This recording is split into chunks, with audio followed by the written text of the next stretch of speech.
meditating in yoga, but mostly about meditating. And in this I'm going to be talking about why meditating in yoga is bad for you.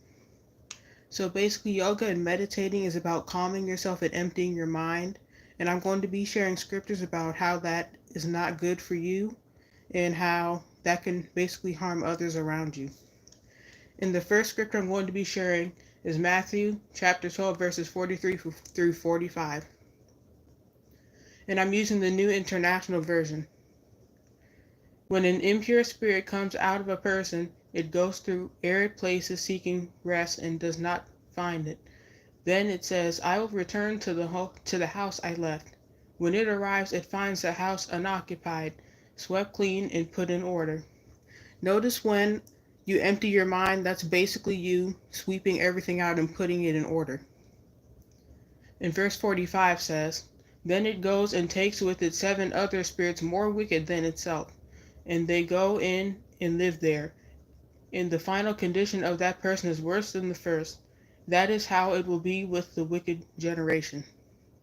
And that is why it is not good for you to do yoga or meditate, because it literally leaves you filled with demonic spirits, and you do not want that in your life. In this verse and the next 2 verses, we'll be talking about why you should meditate on the Bible, what God said, instead of trying to empty yourself. It's Psalm chapter 1, verses 1 through 2, and it is also the New International Version. Blessed is the one who does not walk in step with the wicked, or stand in the way that sinners take, or sit in the company of mockers, but whose delight is in the law of the Lord, and who meditates on his law day and night. The next verse is Joshua 1, chapter 8, and it's also the New International Version. I'll be using the New International Version this entire time.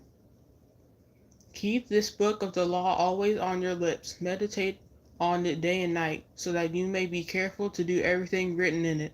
Then you will be prosperous and successful. That's mostly why a lot of people are not successful today, because they live however they believe is right, and then those ways end up trapping people and getting them in horrible situations. Also, rules are in place to protect you and not to keep you trapped.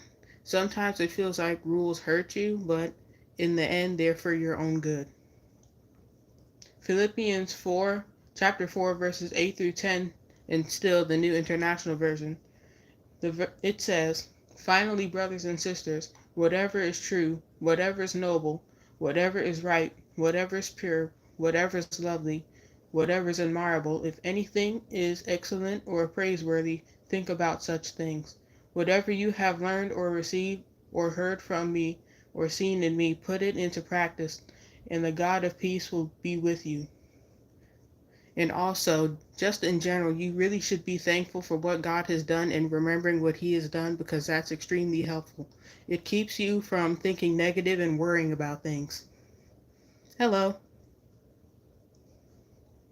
And the next verse after that says, I rejoice greatly in the Lord that at last you renewed your concern for me. Indeed, you were concerned, but you had no opportunity to show it. We should decide to be grateful for what God has done in our lives and in the lives of others, and show others His kindness. Even those who are mean to us, we should be kind to them in return, because it could do a lot of good in people's lives. May God bless you and keep you safe, and I hope you have a great day or night. Goodbye.